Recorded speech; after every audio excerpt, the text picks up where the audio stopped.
નમસ્તે, કેમ છો તમે બધા? જય માતાજી, જય શ્રી કૃષ્ણ. મિત્રો સાથે પાર્ટી કરીને ઘરે જઈ રહ્યો હતો. મિત્રો હજુ પણ બારમાં હતા. હું ઘરે જઈ રહ્યો હતો કારણ કે મારા મમ્મી પપ્પા મને વારંવાર ફોન કરી રહ્યા હતા. 25 ફેબ્રુઆરીની રાત હતી. રાતનો 1:30 વાગ્યો હતો. હું મોટા ભાગે મોડી રાત્રે ઘરે જતો. રસ્તાઓ સુમસામ હતા. રાત્રિના ધુમ્મસે શેરીઓ પર ઘેરો ઘાલ્યો હતો. રસ્તાની બંને બાજુ શાંતિ હતી. એવું લાગતું હતું કે સમય ધીમે ધીમે આગળ વધવાથી થાકી ગયો છે અને ક્યાંક અટકી ગયો છે. હું મારી કાર ઝડપી ગતિએ ચલાવી રહ્યો હતો અને હીટરની ગરમીમાં કારની અંદર બેઠો હતો અને ધીમા અવાજે એક ગીત વાગી રહ્યું હતું. હું કોઈ ગંતવ્ય વિના આ રીતે ચાલી રહ્યો હતો, મારા મનમાં રહેલા ઘોંઘાટથી બચવા માટે. પછી અચાનક ધુમ્મસમાં મેં કારની હેડલાઇટમાં પ્રકાશમાં દૂર કોઈનો પડછાયો ઊભો જોયો અને મારી નજર તેના પર સ્થિર થઈ ગઈ. એક છોકરી જે લગભગ 20 વર્ષની હશે.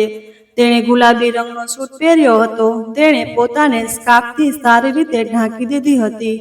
તેના વાળ વિખરાયેલા હતા. તેની આંખોમાંથી આંસુ વહી રહ્યા હતા અને તે રસ્તાની બાજુમાં ઊભી હતી, જાણે તે કોઈના રોકવાની રાહ જોઈ રહી હોય. તે છોકરીને જોયા પછી મારામાં રસ વધવા લાગ્યો. પછી કદાચ કોઈ બીજી લાગણી હતી જેનું નામ હું જાણતો ન હતો. મેં ગાડી ધીમી કરી અને બારી નીચે કરી. હું ગાડીમાંથી નીચે ઉતર્યો અને છોકરી પાસે ગયો અને પૂછ્યું કે તે કોણ છે અને તે અહીં કેમ ઊભી રહીને રડી રહી છે. મને જોઈને તે આશ્ચર્યચકિત ન થઈ. એવું લાગતું હતું કે તેને પહેલેથી જ ખ્યાલ હતો કે કોઈ તેની રાહ જોશે. પછી તેણે ધીમેથી કહ્યું કે તેની માતાની સારવાર માટે પૈસાની જરૂર છે. મારી માતા ખૂબ બીમાર છે, જીવન અને મૃત્યુ વચ્ચેની જંગ લડી રહી છે. તેની વાત સાંભળીને હું પહેલાં તો ચૂપ રહ્યો, પણ પછી મારા હોઠ પર સ્મિત આવી ગયું. મેં વિચાર્યું કે કેવો સમય આવી ગયો છે. રસ્તા પર ઊભેલી છોકરી અને તેના શબ્દો ખૂબ જ લાચારીથી ભરેલા હતા. મને લાગ્યું કે આ ભીખ માંગવાનું એક નવું બહાનું છે. કોઈ યુવાન છોકરીએ ભીખ માંગવા દેશે નહીં, એટલા માટે તેણે તેની માતાની સારવારનું બહાનું બનાવ્યું. માતા, સારવાર અને આંસુ બધું મળીને એક ભાવનાત્મક ચાલ હતી. અને આ સમયે એવું લાગતું હતું કે મારા અંદરનો અહંકાર ભટકી ગયો છે.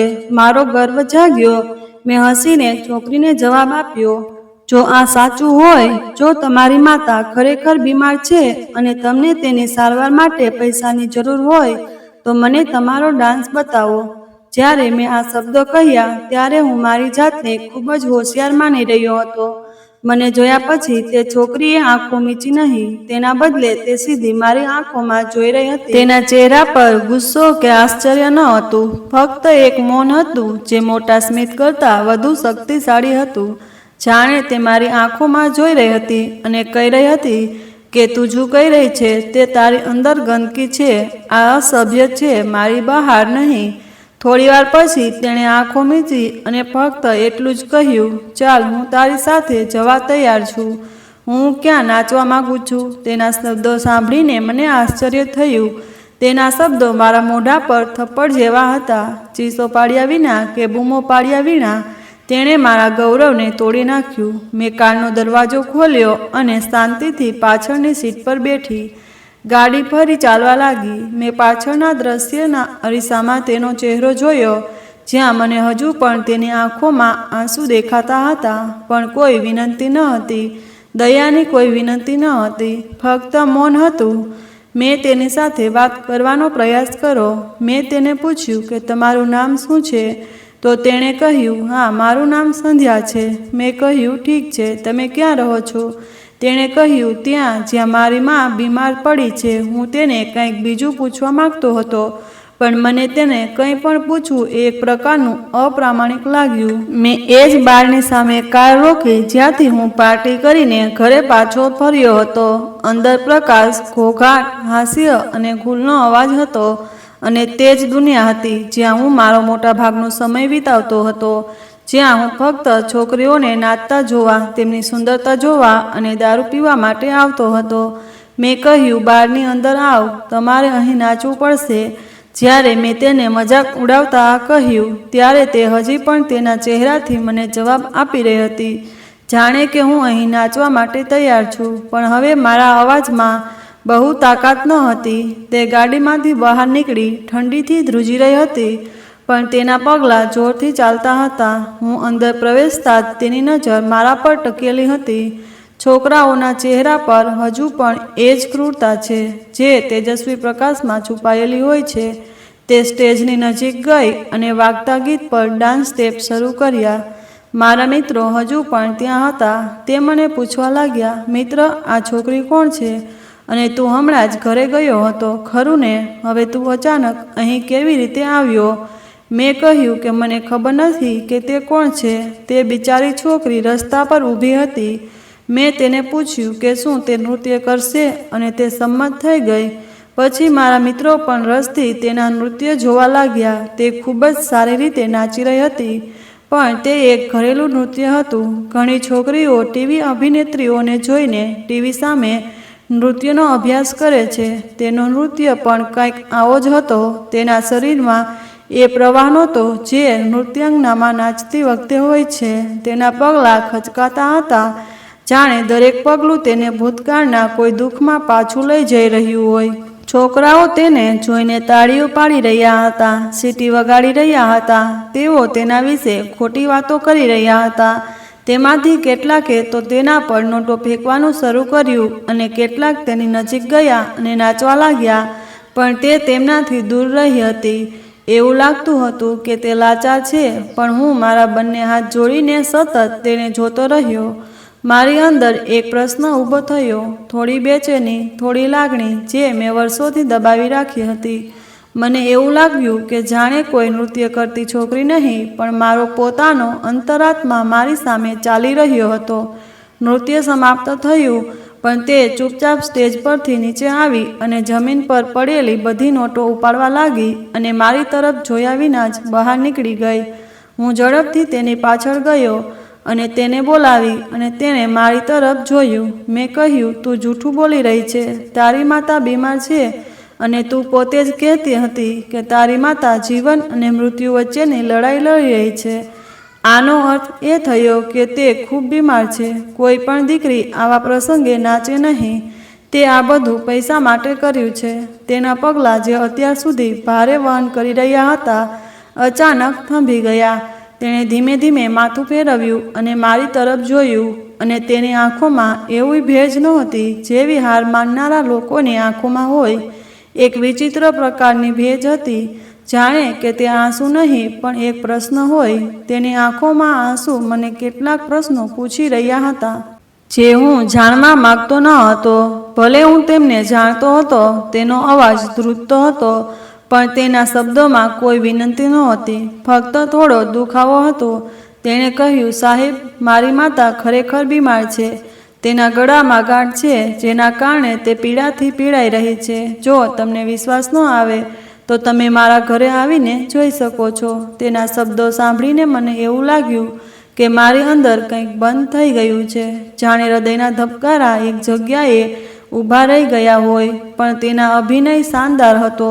તેના શબ્દો સાંભળીને મને એવું લાગ્યું કે હું હસવા જ જઈ રહ્યો છું, પણ મેં મારી જાતને કાબૂમાં રાખી. પહેલીવાર મને ખ્યાલ આવ્યો કે હું કંઈક એવું જોઈ રહ્યો છું જે હું સમજી શકતો નથી. તે કોઈ સામાન્ય છોકરી ન હતી. તેનું સત્ય, તેનું મૌન, તેનો થાક, બધું મળીને મારું હાસ્ય મારી રહ્યું હતું. મેં મારી જાતને કાબૂમાં રાખવાનો પ્રયાસ કર્યો, તેના હોઠ પર નકલી સ્મિત લાવવાનો પ્રયાસ કર્યો, અને કહ્યું કે જો તમે જે કહો છો તે સાચું છે, તો તમારી માતા ખરેખર બીમાર છે, તો હું તમને 20 લાખ રૂપિયા આપીશ. મારી વાત સાંભળીને તે થોડીવાર મારી આંખોમાં જોતી રહી. પછી કંઈ બોલ્યા વિના તે ફરીને બહાર ચાલવા લાગી, અને હું પણ તેની પાછળ ગયો. તેવી જ રીતે મજાકમાં મને એવું લાગ્યું કે હું કોઈ ફિલ્મ જોઈ રહ્યો છું, અથવા કોઈ રમતમાં ભાગ લઈ રહ્યો છું, જેમાં અંતે બધા હસે છે, પણ હૃદયનો એક ખૂણો કહી રહ્યો હતો કે શું આ એક વાર્તા છે જે પહેલાંથી જ શરૂ થઈ ગઈ છે. પણ મને હજુ પણ પરિણામ સમજાયું નહીં. જેમ જેમ તે કાર તરફ ચાલી, મેં જોયું કે તેના પગલાં વધુને વધુ ભારે થઈ રહ્યા હતા, જાણે તે પોતાની જાત સાથે લડી રહી હોય કે શું આ સાચું છે. હું ગાડીમાં બેઠો અને તેની સામે ગાડી રોકી. જ્યારે મેં દરવાજો ખોલ્યો ત્યારે તે પણ શાંતિથી બેઠી હતી. ગાડી આગળ વધી રહી હતી અને અમે બંને મૌન હતા. હીટરની ગરમી ધીમી પડી ગઈ હતી અને અમારી વચ્ચે એક એવી શાંતિ હતી જે ન તો કોઈ અજાણી વ્યક્તિની હતી કે ન તો કોઈ પરિચિતની. ફક્ત એક સત્યની હાજરી. હું તેને જોવા માંગતો હતો. હું તેને આંખોમાંથી કંઈક જાણવા માંગતો હતો, પણ તે બારી બહાર જોઈ રહી હતી, જાણે તે શહેરના પ્રકાશમાં કોઈ જૂની યાદ શોધી રહી હોય. જાણે તેને ખબર હતી કે મેં આ મજાક તરીકે વિચાર્યું છે, પણ કદાચ તે ગંભીર થઈ ગઈ હતી અથવા પહેલેથી જ ગંભીર હતી. મારા શ્વાસ ભારે થઈ ગયા અને મારા હૃદયમાં એક વિચિત્ર બેચેનીની લાગણી ઊભી થઈ. કદાચ એટલા માટે જ હું પહેલીવાર એવી વાસ્તવિકતા તરફ આગળ વધી રહ્યો હતો જેને મેં હંમેશા પૈસાની પાછળ છોડી દીધી હતી. શહેરની લાઇટો પાછળ રહેવા લાગી. રસ્તો સાંકડો થવા લાગ્યો. અમે જ્યાં જઈ રહ્યા હતા ત્યાં ઘણા બધા ખાડા હતા. વીજળીના વાયર લટકતા હતા. એ ખૂબ જ જૂનો પાડોશ લાગતો હતો. ઘરોની હાલત પણ બગડતી જતી હતી. પછી કદાચ કાચા રસ્તા પર ગાડી ધ્રુજવા લાગી. મેં સંધ્યા તરફ જોયું.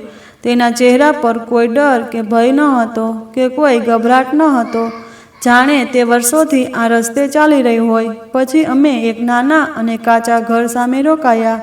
મેં ગાડી રોકી. સંધ્યાએ દરવાજો ખોલ્યો અને તે જાતે જ ગાડીમાંથી બહાર નીકળી ગઈ. ઘરનો દરવાજો પણ ખૂબ જૂનો હતો. હું પણ તેની પાછળ ગયો અને ઘરમાં પ્રવેશ્યો. ઘરમાં પ્રવેશતાની સાથે જ કોઈ કામ કરી રહ્યું હોવાનો અવાજ આવવા લાગ્યો, જાણે કોઈ પીડાથી ખૂબ પીડાઈ રહ્યું હોય. આ બંધ ઘરમાં ગરીબી સ્પષ્ટ દેખાતી હતી. તૂટેલું ફર્નિચર એવું હતું કે જાણે તે ખૂબ જૂનું હોય. બહાર આંગણામાં લગભગ 12 વર્ષનો એક છોકરો અને 16 વર્ષની એક છોકરી આંખોમાં આંસુ સાથે બેઠા હતા. સંધ્યાને જોઈને બંને ઊભા થયા અને પૂછ્યું, બહેન, તમે ક્યાં ગયા હતા? અમે ઘણા સમયથી તમારી રાહ જોઈ રહ્યા છીએ. માતા ઘણા સમયથી પીડાથી પીડાઈ રહી છે. મમ્મીને જલ્દી હોસ્પિટલ લઈ જાઓ દીદી, નહીતર તે આપણને છોડીને ચાલ્યા જશે. મમ્મી ખૂબ રડી રહી છે અને કહી રહી છે કે સંધ્યા ક્યાં ગઈ છે, કે તેને આવવામાં આટલો સમય લાગી રહ્યો છે. કદાચ તે બંને સંધ્યાના ભાઈ અને બહેન હતા. તેણે બંનેને દિલાસો આપતા કહ્યું, હું પૈસા લાવી છું. હવે હું ફક્ત મમ્મીને હોસ્પિટલ લઈ જઈશ. તે સામે જ એક નાના દરવાજામાં ગઈ. તે એક ઓરડો હતો. જ્યારે હું સંધ્યાની પાછળ આ રૂમમાં ગયો ત્યારે મને એક નબળું શરીર એક જૂના ખાટલા પર પડેલું જોવા મળ્યું. તેનું નબળું શરીર અને તેની આંખોમાં છિદ્રો જોઈને મારી આંખોમાં આંસુ આવી ગયા. સંધ્યાએ મને જે કહ્યું હતું તે સાચું હતું. સંધ્યાની માતા અતિશય પીડાથી કણસતી હતી, પણ હવે શાંત થઈ ગઈ હતી. તેની આંખો બંધ હતી. સંધ્યા ડરી ગઈ અને રડવા લાગી અને કહેવા લાગી, મમ્મી, હું આવી ગઈ છું. ચાલો હું તમને હોસ્પિટલ લઈ જાઉં. હવે તેની માતાની હાલત એવી થઈ ગઈ હતી કે તે બરાબર ચાલી પણ શકતી ન હતી. સંધ્યાએ તેને ટેકો આપ્યો. સંધ્યાની નજર મારા પર પડતા જ તે કહેવા લાગી, સાહેબ, તમારા તરફથી આ ખૂબ જ મોટો ઉપકાર હશે. મને રાતના આ સમયે રિક્ષા પણ નહીં મળે. મારા માટે એક છેલ્લું કામ કરો. મારી માતાને તમારી ગાડીમાં બેસાડો અને તેમને હોસ્પિટલ લઈ જાઓ. મેં સંધ્યાને કંઈ કહ્યું નહીં અને તેની માતાને ટેકો આપ્યો અને તેને મારી ગાડીની પાછળની સીટ પર બેસાડી, જ્યાં સંધ્યા પણ તેની માતાની બાજુમાં બેઠી. અને પછી મેં ગાડી ચલાવવાનું શરૂ કર્યું. મને ખબર નથી કે મારા હોઠ કેમ શાંત થઈ ગયા હતા. હૃદયમાં એક વિચિત્ર બેચેની હતી. આ વખતે મારો અંદાજ ખોટો સાબિત થયો હોય એવું લાગતું હતું. મેં ગાડીની ગતિ વધારી દીધી કારણ કે સંધ્યાની માતા બેભાન થઈ ગઈ હતી અને તેમનું શરીર હલતું ન હતું. થોડી વાર મુસાફરી કર્યા પછી અમે હોસ્પિટલની બહાર ઊભા હતા. જ્યારે સ્ટ્રેચર આવી ત્યારે મેં અને સંધ્યાએ તેની માતાને ટેકો આપ્યો અને તેના પર સુવડાવ્યા. ત્યારબાદ વોર્ડ બોય તેની માતાને ઇમરજન્સી વોર્ડમાં લઈ ગયો. ડૉક્ટરે તેની તપાસ શરૂ કરી દીધી હતી. સંધ્યા દિવાલ સાથે હાથ જોડીને ઊભી હતી. તેના ચહેરા પરના ભાવથી એવું લાગી રહ્યું હતું કે તેણે બધી આશા ગુમાવી દીધી છે. પછી થોડા સમય પછી ડૉક્ટરે મને એવા સમાચાર આપ્યા કે તે સાંભળીને મારી આંખોમાં આંસુ આવી ગયા. મને વિશ્વાસ જ ન થયો. કે સંધ્યાની માતા આ દુનિયા છોડીને ચાલી ગઈ છે. ડૉક્ટરે કહ્યું કે મને માફ કરશો, તમે તેમને અહીં લાવવામાં મોડું કર્યું. આ સાંભળીને સંધ્યા ખૂબ રડવા લાગી. તેણે કહ્યું કે એવું ન થઈ શકે, મારી માતા મને છોડીને જઈ શકે નહીં. હું તેને દિલાસો આપવા માગતો હતો, પણ પછી મેં વિચાર્યું કે કદાચ હું તેને દિલાસો આપવા પણ સક્ષમ નથી. છતાં હું તેમની પાસે ગયો અને મારી શરમ વ્યક્ત કરી. મેં કહ્યું, જો તમારી માતા આટલી બીમાર હતી તો તમે તેની સારવાર સમયસર કેમ ન કરાવી? તમે આટલો સમય કેમ લીધો? તેણીએ આંસુભરી આંખોથી મારી સામે જોયું અને કહ્યું કે ગઈકાલે રાત્રે જ્યારે માતાની તબિયત બગડી ત્યારે મારા ભાઈ અને બહેન ખૂબ ચિંતિત હતા. દુખાવાની સાથે તેને તાવ પણ આવતો હતો. તે તાવથી બળી રહી હતી, પણ મારી પાસે દવા ખરીદવા માટે પૈસા ન હતા.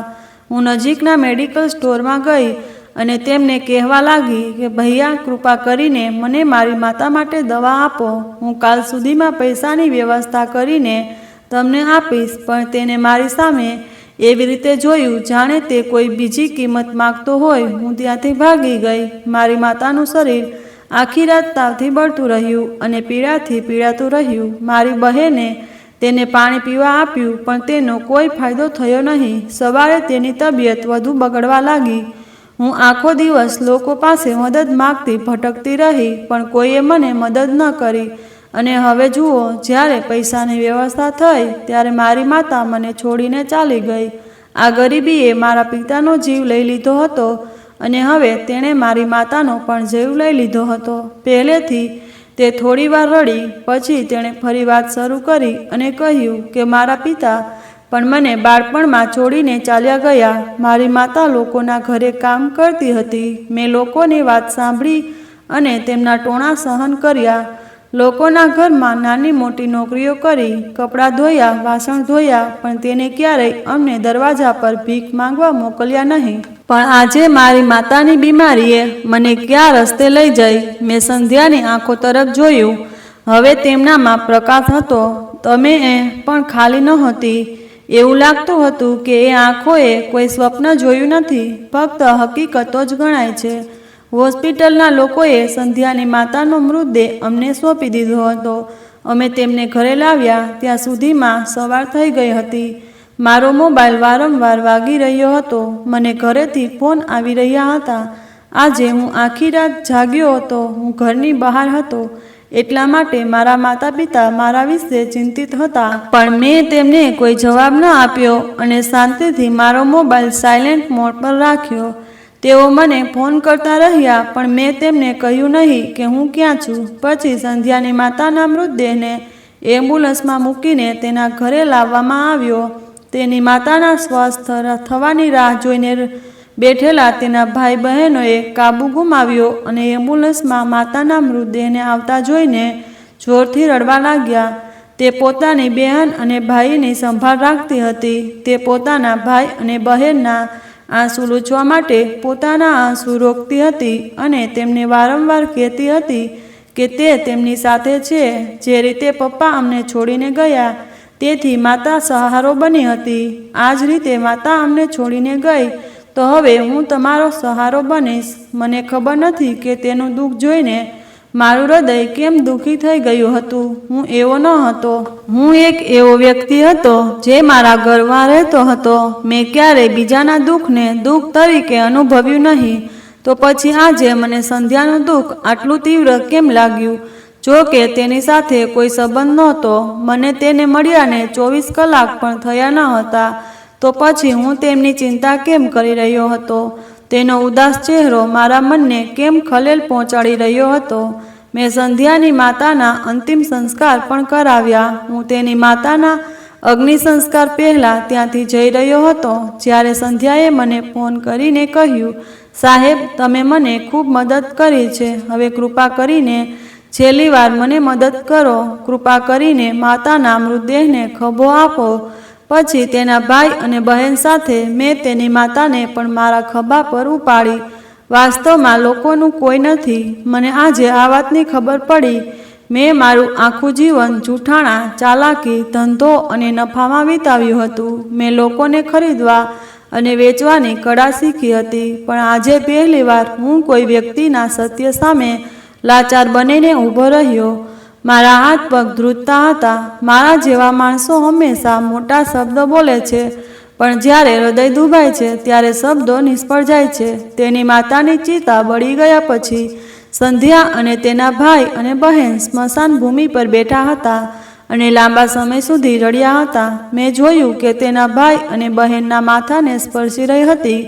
તેના ભાઈ અને બહેનની આંખોમાં એક મૌન હતું જે ચીસો કરતાં વધુ પીડાદાયક હતું. મેં શાંતિથી મારા ખિસ્સામાંથી મારી ચેકબુક કાઢી, પેન કાઢી અને કંઈક લખવાનું શરૂ કર્યું. મારા હાથ ધ્રુજવા લાગ્યા. મેં 20 લાખ રૂપિયાનો ચેક બહાર કાઢ્યો, જે મેં સંધ્યાને મજાકમાં કહ્યું. હવે તે મારા માટે વાસ્તવિકતા બની રહ્યું હતું. ચેક ભર્યા પછી મેં ધીમે ધીમે સંધ્યાને આપ્યો. તે મારી તરફ જોતી ન હતી. તેણીને તેના ભાઈ અને બહેન સાથે હતી.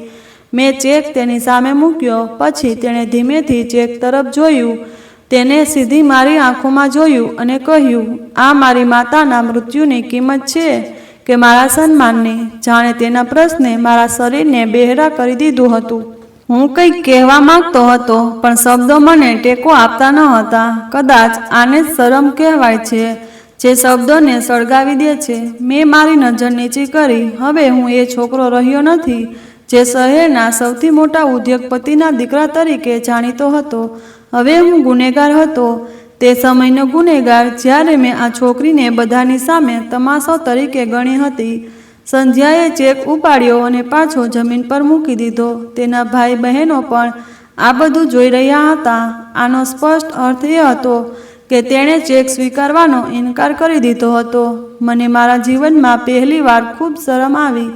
મારી સામે એક છોકરી હતી જે ભૂખ અને ગરીબીમાં ઉછરી હતી અને આવી પરિસ્થિતિઓ સામે લડવા છતાં તે ઝૂકી ન હતી. નાચવા માટે તૈયાર થઈ ગઈ, પણ પોતાની વાત પર તેના શરીરમાં એક એવો ગર્વ હતો જે મારી બધી સંપત્તિ કરતાં પણ વધુ મૂલ્યવાન હતો.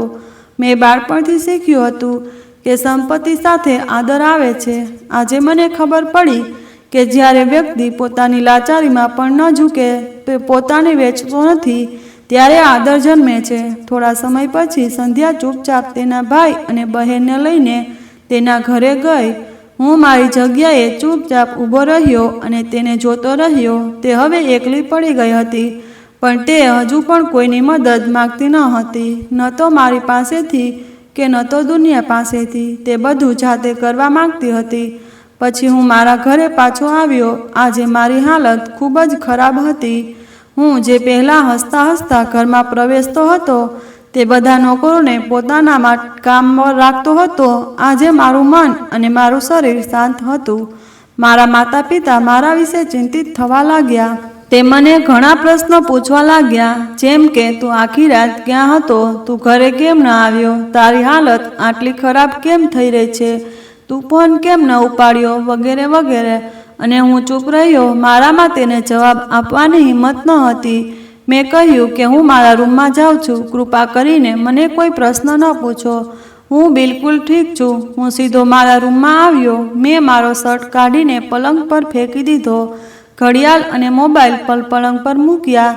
મેં બધા દરવાજા અને બારીઓ બંધ કરી દીધા અને તેના પર પડદા લગાવી દીધા. મેં રૂમની લાઇટ બંધ કરી અંધારું કર્યું અને સૂઈ ગયો. સંધ્યાનો ચહેરો અને તેની લાચારી વારંવાર આંખો સામે આવી રહી હતી. મને ખબર નથી કે હું કેમ આટલી શરમ અનુભવી રહ્યો હતો. મને લાગ્યું કે મેં સંધ્યા સાથે જે કર્યું તે મારા જીવનની સૌથી મોટી ભૂલ હતી. મને લાગ્યું કે આ સફર હજી પૂરી થઈ નથી. મેં મારી જાતને પૂછ્યું, શું હતું એક ધનવાન માણસ કે ખાલી કોલચો જે વર્ષોથી ફક્ત જીવતો હતો?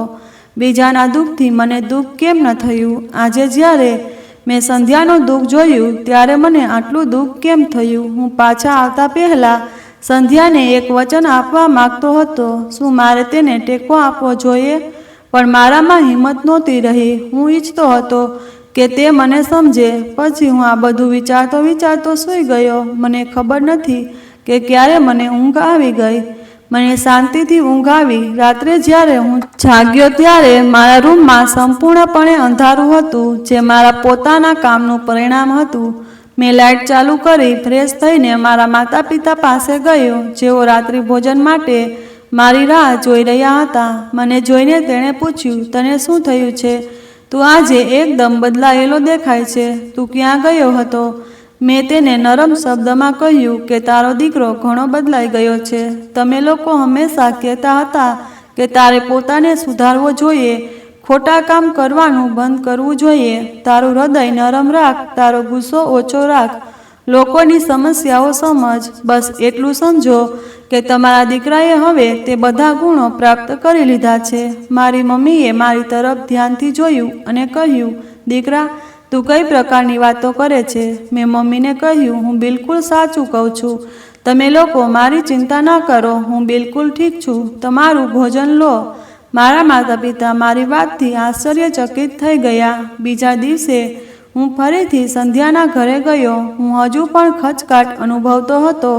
આજે હું ફક્ત એક માણસ તરીકે તેમની પાસે આવ્યો છું અને એવો કોઈ વ્યક્તિ નથી જે બીજાઓને પોતાની સામે કંઈ ન માને. જે માણસ પોતાને દુનિયાનો સૌથી ધનિક માણસ માનતો હતો, તે હવે સંધ્યાના દરવાજે આંખો મીચીને ઊભો હતો. કદાચ પહેલીવાર અને ફક્ત થોડા સમય માટે મેં મારી જાતને દુનિયા સમક્ષ હું જે હતો તે નહીં, પણ જોયું બધું એ જ હતું. પણ મારા અંદર દિવસ હજુ પણ એ રાત જેવો જ હતો. જ્યારે હું તેના ઘરે પહોંચ્યો ત્યારે બધું એનું એ જ હતું. દિવાલો પર એ જ ભેજ હતો, એ જ શાંતિ. મેં હળવેથી દરવાજો ખટખટાવ્યો. પહેલાં તમે એક સેકન્ડ રાહ જોઈ, કારણ કે મને અંદર થોડો ખચકાટ હતો. દરવાજો ધીમે ધીમે ખુલ્યો. સંધ્યા મારી સામે ઊભી હતી. તેના ચહેરા પર ઊંઘ નહોતી અને આંખો નીચે કાળા કુંડાળા હતા, પણ તે હજુ પણ આત્મવિશ્વાસ સાથે ઊભી હતી. તેણે આશ્ચર્યથી મારી સામે જોયું અને પૂછ્યું, તમે? મેં ધીમેથી જવાબ આપ્યો, હા, હું હમણાં જ તમારા અને તમારા ભાઈ બહેન માટે કેટલીક ખાદ્ય ચીજો લાવ્યો છું. તેમણે કંઈ કહ્યું નહીં, બસ દરવાજાથી પાછળ હટી ગઈ, જાણે તે મને અંદર આવવાનો ઈશારો કરી રહી હોય. જ્યારે હું ઘરમાં પ્રવેશ્યો ત્યારે તેની બહેન આંગણું સાફ કરી રહી હતી અને તેનો ભાઈ એક બાજુ બેઠો હતો. હું અંદર પ્રવેશતાની સાથે જ તેણે પણ મારી સામે ધ્યાનથી જોયું, જાણે તે વિચારી રહ્યો હોય કે હું આ સમયે અહીં શું કરવા આવ્યો છું. મેં સંધ્યાની બહેનને કહ્યું કે તમારા માટે ભોજન લાવ્યો. સંધ્યાની બહેને મારા હાથમાંથી ખાવાની વસ્તુઓ લઈ લીધી, પણ સંધ્યા કહેવા લાગી કે તું આ બધું અમારા માટે કેમ કરી રહ્યો છે? જુઓ, મારી માતા જે આપણા માટે કમાતી હતી તે હવે આ દુનિયામાંથી ગઈ છે.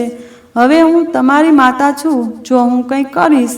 મેં કહ્યું કે તું તારા ઘરે આવતા મહેમાનો સાથે આ રીતે વર્તે છે. તેને મને પાણી પણ આપ્યું નહીં. તેની બહેને કહ્યું, અરે ના ના સાહેબ, બેન ઉદાસ છે, તમે બેસો, હું તમારા માટે પાણી લાવીશ. તેણે મને નજીકમાં રાખેલી ખુરશી તરફ ઈશારો કરતા કહ્યું. હું ખુરશી પર બેઠો, પણ મારી સાથે વાત કરવાને બદલે સંધ્યા બારી પાસે જઈને ઊભી રહી ગઈ. હું તેની સાથે વાત કરવા માંગતો હતો. તેણે કહ્યું કે જો તમે મને પરવાનગી આપો તો હું તમારા માટે ઘણું બધું કરી શકું છું. તે મારી તરફ ફરી. તેની આંખોમાં એ જ જૂનો પ્રકાશ હતો, હવે ઝાંખો પડી ગયો હતો. તેણે કહ્યું, ના, મને તમારી મદદની જરૂર નથી. મારી પાસે તેના પ્રશ્નોનો કોઈ જવાબ ન હતો. મને ખબર હતી કે મેં જે કર્યું તે હવે તેને જૂઠું લાગશે. મેં કહ્યું કે હું એવો વ્યક્તિ નથી જેવા તમે વિચારી રહ્યા છો. તેણે કહ્યું, ઠીક છે, તો પછી તમે મને કેવી રીતે મદદ કરવા માંગો છો? તમે કેવી રીતે મદદ કરશો? શું તમે મને બારમાં લઈ જઈને નાચવા માટે મજબૂર કરશો કે મને તમારા મિત્રો સમક્ષ રજૂ કરશો? કે શું તમે મને ઘરે લઈ જઈને તમારા પલંગની સુંદરતા બનાવશો? આ રીતે તમારા જેવા ધનિક લોકો અમારા જેવા ગરીબ લોકોની નબળાઈઓનો લાભ લે છે. હું તમને આ બધું એટલા માટે નથી કહી રહી કે તમે મને મદદ કરી, પણ મને ખબર નથી કે હું તમારા પર કેમ વિશ્વાસ કરી શકતી નથી. માફ કરશો, મને તમારી કોઈ મદદની જરૂર નથી. જેમ મારી માતાએ મુશ્કેલીઓ સામે લડીને પોતાને અને આપણા બધાને ટકાવી રાખ્યા, તેમ હું પણ મુશ્કેલીઓ સામે લડીશ અને મારા ભાઈ બહેનોને સારું ભવિષ્ય આપીશ. મેં હા પાડી. આ દરમિયાન સંધ્યાની બહેન રાખી મારા માટે પાણી લાવી. મેં પાણી પીધું અને કહ્યું કે જો તમે જીવનના કોઈ પણ તબક્કે મારી મદદની જરૂર હોય તો કૃપા કરીને મને યાદ કરજો. અને હા, હું તમને મળવા માટે દરરોજ તમારા ઘરે આવીશ. મારાથી આ અધિકાર છીનવી લેશો નહીં. હું ફક્ત તેના જવાબની રાહ જોઈ રહ્યો હતો. તેણે મારી તરફ ધ્યાનથી જોયું અને મેં તેની તરફ ધ્યાનથી જોયું. અમારી વચ્ચેનો મૌન સૌથી મોટો અવાજ હતો. ભૂતકાળની મુશ્કેલીઓ, સમયનો થાક અને ભવિષ્યની ચિંતા તેમાં છુપાયેલી હતી. પણ એક નવો સંબંધ પણ જન્મ લઈ રહ્યો હતો, સત્યથી ભરપૂર. હું સંધ્યાના ભાઈ પાસે જઈને બેઠો. મેં તેને તેનું નામ પૂછ્યું અને પહેલીવાર મેં એક ગરીબ વ્યક્તિ સાથે સ્મિત સાથે વાત કરી. માફ કરશો, હું તેમને ગરીબ કહી રહ્યો છું, જ્યારે હું પોતે ગરીબ હતો, કારણ કે મારી વિચારસરણી પણ સંકુચિત હતી અને જેની પાસે સારી વિચારસરણી નથી તેને ધનવાન કહેવાનો અધિકાર નથી. વ્યક્તિ પૈસા કરતાં ચારિત્ર્યમાં સારી હોવી જોઈએ. જ્યારે હું જવાનો હતો ત્યારે સંધ્યા દરવાજા પાસે આવી. તેણે કંઈ કહ્યું નહીં, ફક્ત મારી સામે એક નજર નાખી. તે ન તો રોકાઈ કે ન તો મને વિદાય આપી. મેં ફક્ત મૌન પરવાનગી આપી અને પહેલીવાર હું કોઈના હૃદયમાંથી મળેલા હાવભાવ સાથે પાછો ફર્યો, જેને કોઈ નકારી શકે નહીં. મારી દુનિયા હજી પણ ત્યાં જ હતી. કાચનું બાંધકામ, પપ્પાનો ધંધો, મિત્રો સાથે મજા કરવી. પણ હવે મારી આંખો આ બધામાં ખામીઓ જોવા લાગી. મને પહેલીવાર સમજાયું કે ખરો પ્રકાશ એ છે જ્યાં અંધકાર જન્મે છે અને જે હૃદય અંધારામાં બીજા કોઈ માટે ધબકે છે. મને ખબર નથી કેમ મને સંધ્યા ખૂબ જ યાદ આવતી હતી. મને મારા હૃદયમાં સંધ્યા ગમવા લાગી હતી. આંખો વારંવાર તેને જોવા માટે આતુર હતી. હું તેના ભાઈ બહેનો સાથે વાત કરવાના બહાને તેના ઘરે જતો. તે તેમના માટે ખાવા પીવાનું લઈ જતો. જ્યારે પણ હું એકલો હોઉં અને આંખો બંધ કરું ત્યારે સંધ્યાનો માસૂમ ચહેરો તરત જ મારી આંખો સામે આવી જતો. જેમ જેમ સમય પસાર થતો ગયો તેમ તેમ મને લાગ્યું કે જે સમય પસાર થઈ ગયો હતો તે મારા માટે એક પાઠ બની ગયો છે. આવનારી કસોટી કઈ છે? હું એકલો હોઉં ત્યારે પેનથી કાગળ પર વારંવાર સંધ્યાનું નામ લખતો. મને ખબર નથી કે મને આ નામ, આ અસ્તિત્વ આટલું કેમ ગમવા લાગ્યું. આ વખતે ઓફિસમાં વધુ કામ હોવાથી મને સંધ્યાના ઘરે જવામાં આખું અઠવાડિયું લાગ્યું. પણ એક અઠવાડિયા પછી જ્યારે હું ત્યાં ગઈ ત્યારે મેં જોયું કે કેટલાક બાળકો સંધ્યાના ઘરે જઈ રહ્યા હતા અને આ બધા બાળકો છોકરીઓ હતી. ઘરમાં પ્રવેશતાની સાથે જ મેં જોયું કે તેની બહેન ઘરકામ કરી રહી હતી, ભાઈ ભણી રહ્યો હતો અને સંધ્યા સિલાઈ મશીન પર છોકરીઓને સીવણ શીખવી રહી હતી. બધી છોકરીઓ તેમની સામે સિલાઈ મશીન લઈને બેઠી હતી. તેની પ્રતિભા જોઈને મને સમજાયું કે તેણે પોતાને સફળ બનાવવાનું શરૂ કરી દીધું. હું તેની માફી માગવા ગયો હતો, પણ મને ખબર હતી કે હું કંઈ પણ કરી શકું છું. તે રાતના ટોણા મારી ભૂલ ભૂંસી શકતા નથી. હું દરરોજ તેના દરવાજા પર આવતો હતો. મને તે છોકરીઓને સીવણ શીખવતી જોવાની મજા આવતી હતી. મને તેનું સ્મિત, તેની પ્રક્રિયાઓ, તેની શૈલી ગમવા લાગી. તેની બહેન જોતી હતી કે હું દરવાજા પાસે ઊભો રહીને તેને જોઉં છું અને પછી જતો રહું છું. જ્યારે સંધ્યા છોકરીઓમાં એટલી વ્યસ્ત હતી કે તે મને જોઈ પણ શકતી નહોતી. હું મારા પોતાના ઘરમાં પણ તેના વિચાર પર હસતો હતો. મારું સૌમ્ય વર્તન, મારા હૃદયમાં રહેલા શબ્દો અને મારું સ્મિત. મારા માતા પિતા પણ આશ્ચર્યચકિત થઈ ગયા હતા કે મારી સાથે શું થયું છે, મને શું થયું છે. હું પોતે પણ આ સમજી શક્યો ન હતો. કદાચ આ મારો સંધ્યા માટેનો પહેલો પ્રેમ હતો, જે ફક્ત મારી બાજુથી હતો. સમય પસાર થતો ગયો તેમ મને સમજાયું કે મને સંધ્યા સાથે સાચો પ્રેમ થઈ ગયો છે. પણ તેને પ્રેમ કરવા માટે શું અર્થ હતો તે મને બિલકુલ પસંદ નથી કરતી. તેના પ્રેમમાં પડવું એ એક દૂરનો વિચાર છે. મારા પરિવારના સભ્યો પણ મને પૂછવા લાગ્યા, તું ઠીક છે ને? તને શું થયું છે? છેવટે હું માથું હલાવીને તેમને જવાબ આપતો, કદાચ હું સ્વસ્થ થવા લાગ્યો. સંધ્યાનો પ્રેમ મારા મન પર કબજો કરવા લાગ્યો. તે સાંજે હું સંધ્યાના ઘરે ગયો. મારી આંખોમાં કોઈ ઢોંગ ન હતો, તેના માટે કોઈ ચેક ન હતો. હું ફક્ત તેના ભાઈ અને બહેનના શિક્ષણ માટે પ્રવેશની ભેટ લઈને તેની પાસે ગયો હતો. જેના પર સંધ્યા ઈચ્છે તો મને ના પાડી શકે છે, પણ મને ખરાબ નથી લાગતું. હું ઈચ્છતો હતો કે સંધ્યાના ભાઈ બહેનો વિદેશ જાય અને અભ્યાસ કરે. સંધ્યા પોતાના પગ પર ઊભા રહેવા માટે ખૂબ જ પ્રયત્ન કરી રહી હતી. હું ઈચ્છતો હતો કે તેના ભાઈ બહેન પણ પોતાનો અભ્યાસ પૂર્ણ કરે અને સફળ થાય. જ્યારે મેં આ ઓફર તેના સાથે સંપર્ક કર્યો ત્યારે તેણે પહેલાં મારી તરફ ધ્યાનથી જોયું. પછી તે લાંબા સમય સુધી વિચારવા લાગી. તેણીએ કહ્યું, હું આજે પણ તમને એ જ પ્રશ્ન પૂછીશ કે તમે મારા અને મારા ભાઈ બહેનો માટે આ બધું કેમ કરી રહ્યા છો? તમે અહીં કેમ આવો છો? મેં કહ્યું, સંધ્યા, હું ઈચ્છું છું કે તમારા ભાઈ બહેનો બહાર જાય અને અભ્યાસ કરે. તમે પણ તમારા ભાઈ બહેનોને સફળ બનાવવા માગો છો, ખરું ને? તો મારા પૈસાનો ઉપયોગ કરીને તમારા ભાઈ બહેનોને વિદેશમાં અભ્યાસ માટે મોકલો. જ્યારે તે અભ્યાસ કરીને પાછા આવશે અને પોતાના પગ પર ઊભા થશે, જ્યારે તું પણ કમાઈ શકશે, ત્યારે તું મારું દેવું ચૂકવીશ. હું તારા પર કોઈ ઉપકાર નથી કરી રહ્યો. બસ એટલું સમજજે કે હું તને એક પ્રકારનો ઉધાર આપી રહ્યો છું. હું જાણું છું કે તું મારી કોઈ ભેટ સરળતાથી સ્વીકારીશ નહીં, પણ તું જે ઉધાર મેં તને આપ્યું છે તે લઈ શકે છે અને મને પાછું આપી શકે છે. તે ચૂપ થઈ ગઈ. તેણે તેના ભાઈ અને બહેન તરફ જોયું. બંને કહેવા લાગ્યા, બેન, આપણે બહાર જઈને ભણવા માંગીએ છીએ. બહેન, તમારે તેની વાત સાંભળવી જોઈએ. તેના ભાઈ અને બહેન સાથે વાત કર્યા પછી તેણીએ મારી ઓફર સ્વીકારવા સંમત થઈ અને પછી તેણીએ કહ્યું કે હું મારા ભાઈ અને બહેનનો અભ્યાસ પૂર્ણ કર્યા પછી પાછા ફરવાની રાહ જોઈશ નહીં. હકીકતમાં તે પહેલાં હું તેના શિક્ષણ પાછળ ખર્ચાયેલા બધા પૈસા અને દોરા તમને પરત ચૂકવીશ. મેં તેની તરફ જોયું અને હસીને કહ્યું, હા હા, પાછા આપી દો.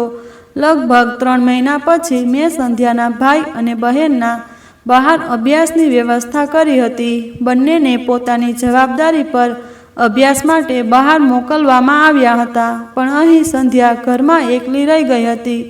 એટલા માટે મેં તેના ઘરની બહાર કેટલાક રક્ષકો તૈનાત કર્યા હતા જે તેની સંભાળ રાખી શકે. સંધ્યાને ખબર નહોતી કે મેં તેના ઘરની બહાર સુરક્ષા વ્યવસ્થા કરી છે. જ્યારે હું તેના ભાઈ અને બહેનને અનુસરીને તેના ઘરે આવ્યો ત્યારે તેણે દરવાજો ખોલ્યો. આ વખતે તેની આંખોમાં શાંતિ હતી. તે મારાથી ડરતી નહોતી, પણ મને જોયા પછી એક ક્ષણ માટે અટકી ગઈ. મેં તેને કહ્યું, તમારા ભાઈ અને બહેન બિલકુલ ઠીક છે. તમારે ચિંતા કરવાની જરૂર નથી. તમે મારા પર વિશ્વાસ કરીને ખૂબ સારું કામ કર્યું. તેણે કહ્યું, ખૂબ ખૂબ આભાર, જેના પર હું ધીમેથી હસ્યો. હવે હું તેને શું કહી શકું કે હું તેના માટે આ બધું કેમ કરી રહ્યો હતો? તે દિવસે ને દિવસે સફળ થઈ રહી હતી. તેના ઘણા વિદ્યાર્થીઓ હતા જેમણે તેની પાસેથી સીવણકામ શીખ્યું હતું, પરંતુ તે જે કંઈ પૈસા મેળવતી તેમાંથી પોતાનું ગુજરાન ચલાવતી હતી. હું ઈચ્છતો હતો કે સંધ્યા જેવી પ્રતિભાશાળી છોકરી સફળ થાય. તેની પ્રતિભા દુનિયા સમક્ષ પ્રગટ થવી જોઈએ. એક દિવસ હું મારા મિત્ર પાસે ગયો જેની પત્નીનું પોતાનું બુટીક હતું અને તે બજારમાં તેના પોતાના બુટીક માટે તૈયાર કપડાં સપ્લાય કરતી હતી. મેં તેને સંધ્યા વિશે કહ્યું અને કહ્યું કે તે છોકરી ખૂબ જ પ્રતિભાશાળી છે. સંધ્યાને આ પ્રતિભા તેની માતા પાસેથી વારસામાં મળી હતી. તેની માતાએ તેને સીવણ શીખવ્યું. હું ઈચ્છતો હતો કે તેની આ સીવણ કુશળતા તેના માટે ઉપયોગી થાય. એક દિવસ મારા મિત્રની પત્ની સંધ્યાના ઘરે ગઈ અને સંધ્યાને તેના બુટીકમાં નોકરીની ઓફર કરી. તેણીએ સંધ્યાને પહેલાં નોકરી ઓફર કરી કારણ કે તે સંધ્યાનું કામ પહેલાં જોવા માંગતી હતી. ને સંધ્યાને સહેજ પણ ખ્યાલ ન આવવા દીધો કે આ બધામાં મારો હાથ છે. શરૂઆતમાં તો સંધ્યાને આ નોકરીની ઓફરથી આઘાત લાગ્યો, કારણ કે અત્યાર સુધી તે ઘરે છોકરીઓને 200 કે 300 રૂપિયા દર મહિને સીવણ શીખવતી હતી અને કુલ મળીને તે 5000 રૂપિયા કમાતી હતી. પણ હું ઈચ્છતો હતો કે સંધ્યા વધુ કમાણી કરે. જ્યારે મારા મિત્રની પત્ની સનાયાએ સંધ્યાને તેના બુટીક વિશે કહ્યું અને કહ્યું કે અમારા બુટીકમાં તમારા જેવી છોકરીઓની જરૂર છે, તેથી સંધ્યાએ આ નોકરીની ઓફર સ્વીકારી. જ્યારે તે સનાયાના બુટીકમાં ગઈ અને ત્યાંના ડ્રેસ જોયા ત્યારે તે થોડી ગભરાઈ ગઈ, કારણ કે તે વેલ ટ્રેડ ડિઝાઇનરનું કામ હતું, પણ તે પોતાને કોઈથી હલકી ગુણવત્તાવાળા માનતી ન હતી. પછી તેણે પોતાની જાતને હિંમતથી ભરી દીધી અને પછી સનાયાએ તેને થોડી હિંમત આપી અને સમજાવ્યું, તેણે આપણા માટે કામ કરવું જોઈએ અને તમે છીએ. તેણે ત્યાં જ કામ કરવાનું શરૂ કર્યું. સમય પસાર થતો ગયો. સંધ્યા બુટીકનું બધું કામ ખૂબ જ સમજી ગઈ. તેનો માસિક પગાર પણ શરૂ થયો. હું દરરોજ ગુપ્ત રીતે તેને મળવા ત્યાં આવતો. મારા મિત્રની પત્ની સનાયા સમજી ગઈ કે હું તેના પ્રત્યે આટલી સહાનુભૂતિ કેમ રાખું છું. તે ચોક્કસપણે મારા માટે ખાસ છે. અને પછી એક દિવસ સંધ્યાને તેની મહેનતના આધારે બુટીકની મેનેજર બનાવવામાં આવી, કારણ કે ત્યાં તેના કરતાં વધુ પ્રતિભાશાળી અને મહેનતી બનાવનાર કોઈ ન હતું. બુટીકના માલિક સનાયા પણ આ વાત જોઈ રહ્યા હતા. સંધ્યાના આ સમર્પણથી હું ખૂબ ખુશ હતો. સમય પસાર થતો ગયો અને સંધ્યા સફળતાની ઊંચાઈએ પહોંચી ગઈ. હું અત્યાર સુધી જ્યાં હતો ત્યાં સંધ્યાથી પાછળ રહી ગયો. ક્યારેય તેની સામે આવ્યો નહીં. પછી એક સમય આવ્યો જ્યારે સંધ્યાની બહેન ન્યૂયોર્કથી ડૉક્ટર બનીને પાછી આવી. જો કે ભાઈ હજુ પણ અભ્યાસ કરી રહ્યો હતો. મેં ઘણા વર્ષોના પ્રવાસ ઘણા લાંબા સમય સુધી પૂર્ણ કર્યો. જ્યારે સંધ્યાની બહેન અહીં આવી અને સંધ્યાનું નામ રોશન કર્યું.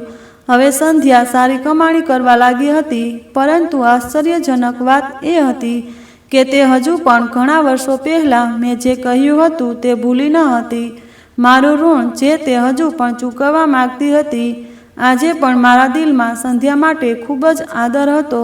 મારો પરિવાર મારા લગ્ન કરાવવા માગતો હતો, પણ મેં ફક્ત તેના ખાતર લગ્ન ન કર્યા અને તેમની પાસે સમય માગતો રહ્યો. મારા માતા પિતા મને ખૂબ પ્રેમ કરતા હતા. હું તેમનો એકમાત્ર પુત્ર હતો. મને ખબર હતી કે જો હું તેમને સંધ્યા વિશે વાત કરીશ તો તેઓ ચોક્કસ મારી વાત સાંભળશે. તો હું જાણતો હતો હું સંધ્યા જેવી છોકરીના પ્રેમમાં છું અને તે મારા પ્રેમને સ્વીકારે તેની રાહ જોઈ રહ્યો હતો. હું તેના હૃદયમાં મારા માટે પ્રેમ જાગે તેની રાહ જોઈ રહ્યો હતો. મને આ સહાનુભૂતિ ફક્ત સંધ્યા સાથે જ નહોતી લાગી કે તે મારા વ્યવસાયમાં ખનથી કામ કરી રહી હતી. ગરીબ લોકોને મદદ કરવાની શરૂઆત કરી. તેમણે નિરાધાર લોકોને મદદ કરવાનું શરૂ કર્યું હતું અને કેટલાક માસૂમ બાળકોને શિક્ષણ આપવાની સુવિધા અમલમાં મૂકી હતી. તેમણે પોતાના પૈસાથી કેટલાક ગરીબ લોકોની સારવાર કરાવી હતી. સંધ્યાએ મને સંપૂર્ણપણે બદલી નાખ્યો હતો અને તેણીને ખબર નહોતી કે તેના કારણે એક પથ્થરદિલ વ્યક્તિ હવે નરમ દિલનો વ્યક્તિ બની ગઈ. સંધ્યા હવે શહેરમાં ઓળખાવા લાગી હતી. મારી ખરી ઓળખ ત્યારે થઈ જ્યારે તેણે મને એક પુરુષમાંથી માનવમાં રૂપાંતરિત કર્યો. એક દિવસ જ્યારે હું તેના દરવાજા પાસે ગયો ત્યારે તે તેની બહેન સાથે બેઠી હતી. હું અંદર ગયો અને બેઠો, પણ તેમને પોતાનું ઘર પણ સંપૂર્ણપણે બદલી નાખ્યું હતું. હવે આ નાનું ઘર નાનું નહોતું પણ ખૂબ જ સુંદર લાગતું હતું. સંધ્યા મારા માટે ચા લાવી. પહેલી વાર શોધ્યા વિના તેણે કહ્યું, હવે તમે મહેમાન નથી, તમે અમારા માટે અમારા પરિવારના સભ્ય બની ગયા છો. આ શબ્દો મારા માટે પ્રેમથી ઓછા ન હતા. તેનાથી મારા હોઠ પર સ્મિત આવી ગયું. તેણીએ અચાનક મારી સામે હાથ જોડીને કહેવાનું શરૂ કર્યું, મને આ જીવન આપવા બદલ ખૂબ ખૂબ આભાર. હું મંત્રમુગ્ધ છું. મેં કહ્યું કે તમે મારા હાથ કેમ જોડી રહ્યા છો? તમે શું કરી રહ્યા છો? તેણીએ કહ્યું, આજ્ઞાથી જેવું વર્તન કરવાની કોઈ જરૂર નથી. મને ખબર છે કે તમે મારા અને મારા ભાઈ બહેનો માટે શું કર્યું છે. જુઓ, કોઈ માટે આવું નથી કરતું. હું જાણવા માંગુ છું કે તમે મારા માટે આટલું બધું કેમ કર્યું. હું ફરીથી ગભરાઈ ગયો અને કહ્યું, તમે શું કહી રહ્યા છો? મને કાંઈ સમજાતું નથી. મેં તમારા માટે શું કર્યું છે? મેં કાંઈ કર્યું નથી. તેણીએ કહ્યું, તમે જ મને બુટીકમાં કામ અપાવ્યું. મને ખબર છે કે તમે મને મળવા માટે રોજ ત્યાં ગુપ્ત રીતે આવતા હતા. મેં તમને ત્યાંના સીસીટીવી ફૂટેજમાં જોયા હતા અને તપાસ કરી હતી કે રોજ મને મળવા આવતા હતા. જો તું મને મળવા ન આવ્યો હોત તો પછી શા માટે આવ્યો હતો? જ્યારે મેં સનાયા મેડમને પણ આ વાત પૂછી ત્યારે તેણે મને કહ્યું કે તું જ મને આ બુટીકમાં નોકરી અપાવનાર હતો. જો હું ઈચ્છતો હોત તો હું તમારી સાથે સમયસર વાત કરી શક્યો હોત, પણ હું તમારું રહસ્ય રાખવા માંગતી હતી. ટીએ કહ્યું, સંધ્યા, ભલે મેં તમને નોકરી અપાવી, પણ તમે તમારા કારણે સફળ થયા છો. જો તમારી પાસે પ્રતિભા ન હોત તો તમે અત્યાર સુધી પાછળ હોત. મેં હમણાં જ તમારી પ્રતિભા દુનિયા સામે લાવી છે. તેણીએ હસીને કહ્યું, હું અત્યાર સુધીના બધા કઠોર વર્તન માટે તમારી પાસે માફી માંગુ છું. મેં કહ્યું કે તમારે માફી માંગવાની જરૂર નથી. તેના બદલે મારે તમારી પાસે માફી માંગવી જોઈએ. હું ફક્ત તમારા કારણે જ બદલાઈ ગયો છું. તમે મને સંપૂર્ણપણે બદલી નાખ્યો છે. સંધ્યા, નહીં, હું કંઈક અલગ જ હતો. મેં મારું આખું જીવન મારા માતા પિતાનું સાંભળવામાં અને તેમનો આદર ન કરવામાં વિતાવ્યો. પણ જ્યારથી હું તને મળ્યો છું ત્યારથી તે મને જીવનની વાસ્તવિકતા બતાવી છે. તારા કારણે જ મને સમજાયું કે વ્યક્તિ કેવા તબક્કાઓમાંથી પસાર થાય છે. મારો જન્મ એક શ્રીમંત પરિવારમાં થયો હતો, એટલા માટે મને જીવનમાં સમસ્યાઓનો અર્થ ખબર નહોતી. તને જોયા પછી મને જીવનનો ખરો અર્થ સમજાયો. તે થોડી ખચકાઈ. જો કે હું પણ ખચકાટ અનુભવતો હતો. તે પછી હું તેનું ઘર છોડીને અહીં આવી ગયો. મારા માતા પિતાએ હવે આખરે મારી સાથે વાત કરવાનું નક્કી કર્યું હતું. તેમણે કહ્યું કે અમે તારા લગ્ન કરાવવા માંગીએ છીએ. તમે અમારો છો. તમે એકમાત્ર પુત્ર છો. અમે જીવતા હોઈએ ત્યાં સુધી તમારી ખુશી જોવા માંગીએ છીએ અને તમે અમને તમારા લગ્નની ખુશી માટે ઝંખી રહ્યા છીએ. આજે સંધ્યાની સાથે મારી જે પણ વાતચીત થઈ તેનાથી મારું હૃદય ખુશ થઈ ગયું. મારા માતા પિતા સંધ્યાના ઘરે જવા તૈયાર હતા. તેથી મેં તેમને સંધ્યા વિશે બધું કહ્યું અને કહ્યું કે તમે લોકો મારો પ્રસ્તાવ તેના ઘરે લઈને જઈ શકો છો. મારા પરિવારના સભ્યો ખુશીથી પ્રસ્તાવ લઈને તેના ઘરે ગયા, પરંતુ તેઓએ સંધ્યાને મારા વિશે વાત કરી. સંધ્યા સંપૂર્ણપણે ચૂપ થઈ ગઈ. તે સમજી શકતી નહોતી કે આ બધું આટલી ઉતાવળમાં કેમ અને કેવી રીતે થઈ રહ્યું છે. મારા ઘરેથી તેના માટે પ્રસ્તાવ કેવી રીતે આવી શકે? હું મારા માતા પિતાના ઘરે આવવાની આતુરતાથી રાહ જોઈ રહ્યો હતો. હું જાણવા માંગતો હતો કે સંધ્યાએ તેમને શું કહ્યું.